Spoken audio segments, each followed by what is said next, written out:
নমস্কাৰ study and learn Assam YouTube channel সকলোকে স্বাগতম জনাইছো আজি আমি এই ভিডিঅ'টোত আলোচনা কৰিম ইণ্ডিয়ান পলিটিৰ অতিকৈ গুৰুত্বপূৰ্ণ কিছু কোৱেশ্চন এনসাৰ তোমালোকে প্ৰথমৰ পৰা শেষলৈকে খুব গুৰুত্ব দি ভিডিঅ'টো চাবা আৰু শেষত কমেন্ট কৰি জনাবা কিমানটা কোৱেশ্চনৰ এনসাৰ তোমালোকে শুদ্ধকৈ ক'ব পাৰিলা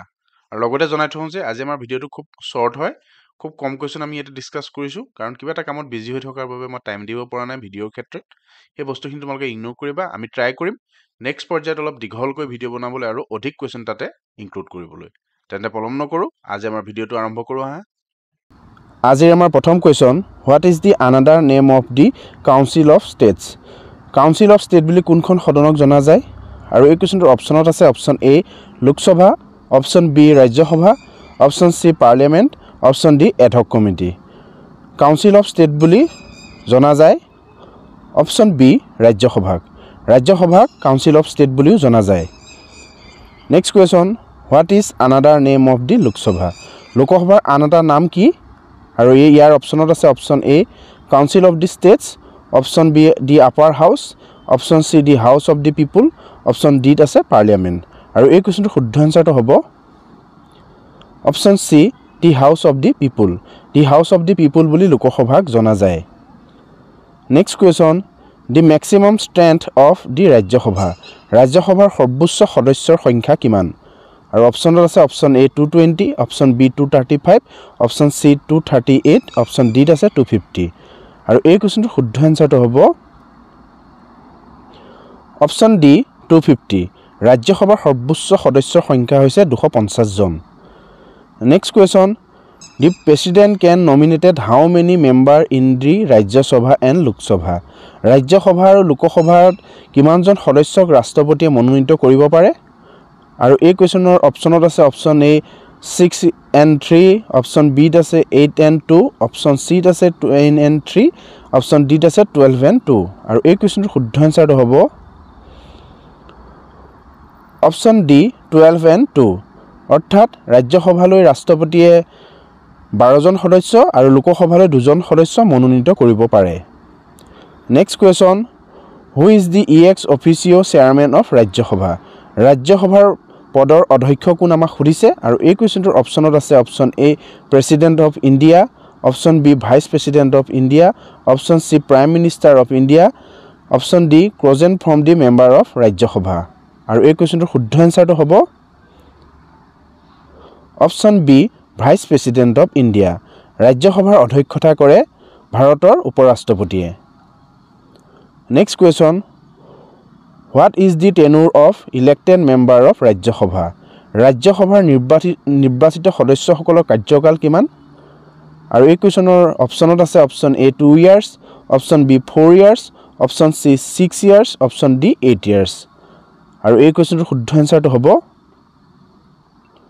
অপচন সি 6 ইয়াৰ ৰাজ্যসভাৰ নিৰ্বাচিত সদস্যসকলৰ কাৰ্যকাল হ'ল 6 বছৰ next question which article is related to the money bill and where it can be introduced কোনটো অনুচ্ছেদত ধন বিধেয়কৰ সৈতে জড়িত আৰু ইয়াক ক'ত উত্থাপন কৰিব পাৰি আৰু এই কোৱেশ্চনটোৰ শুদ্ধ এনসাৰটো হ'ব আমি সকলোৱে জানো যে এখন মানি বিল কেৱল লোকসভাতে উত্থাপন কৰিব পাৰি আৰু ই কোনটো আৰ্টিকুলৰ লগত জড়িত আমাক সুধিছে আৰু এই কোৱেশ্চনটোৰ শুদ্ধ এনসাৰটো হ'ব option B article 110 Lok Sabha article 110 লোকসভাত যে এখন বিত্তীয় বিল উপস্থাপন কৰিব পাৰি আৰু গ্ৰহণ কৰিব পাৰি সেই বিষয়ে উল্লেখ কৰা হৈছে next question who decided whether a bill is a money bill or not যেহেতু এখন মানি বিল লোকসভাতে উত্থাপন কৰিব পাৰি আৰু এই বিল মানি বিল হয় নে নহয় তাৰ সিদ্ধান্ত লোৱাৰ অধিকাৰো সেই লোকসভাতে থাকে আৰু এই কোৱেশ্চনটোৰ শুদ্ধ এনসাৰটো হ'ব অপচন সি স্পিকাৰ অফ লোকসভাই বিল এখন মানি বিল হয় নে নহয় সেই সিদ্ধান্ত লয় next question as per constitution of India what is the maximum strength of the Lok Sabha ভাৰতৰ সংবিধান অনুসৰি লোকসভাৰ সদস্যৰ সৰ্বোচ্চ সংখ্যা কিমান আমাক সুধিছে আৰু এই কোৱেশ্চনটোৰ শুদ্ধ এনসাৰটো হ'ব অপচন সি 550 550 জন হৈছে লোকসভাৰ সদস্যৰ সৰ্বোচ্চ সংখ্যা next question who among the following is the presiding officer of the Lok Sabha তলত উল্লেখ কৰা সকলৰ ভিতৰত কোনজন লোকসভাৰ প্ৰিজাইডিং অফিচাৰ আৰু অপশ্যনত আছে option A president, option B vice president, option চিত আছে স্পীকাৰ অফ লোকসভা, অপশ্যন ডিত আছে প্ৰাইম মিনিষ্টাৰ। আৰু এই কুৱেশ্যনটোৰ শুদ্ধ এনচাৰটো হ'ব option C speaker of Lok Sabha. Speaker of Lok Sabha হৈছে লোকসভাৰ প্ৰিজাইডিং অফিচাৰ।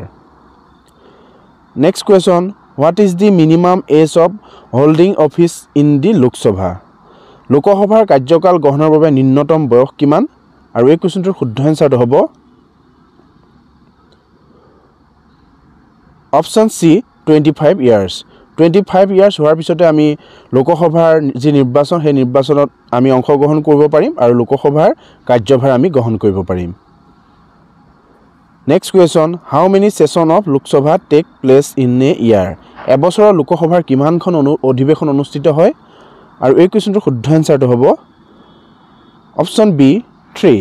এবছৰৰ লোকসভাত 3খন অধিৱেশন অনুষ্ঠিত কৰা হয়। আজি আমাৰ ভিডিঅ'টোৰ অন্তিমটো question, which of the following are not a session of the Lok Sabha? তলৰ কোনটো লোকসভাৰ অধিৱেশন নহয়? অপশ্যনত দিয়া হৈছে বাজেট ছেছন, অপশ্যন বিত আছে মনচুন ছেছন, অপশ্যন চিত আছে ছামাৰ ছেছন, অপশ্যন ডিত আছে উইণ্টাৰ ছেছন। আৰু এই কুৱেশ্যনটোৰ শুদ্ধ এনচাৰটো হ'ব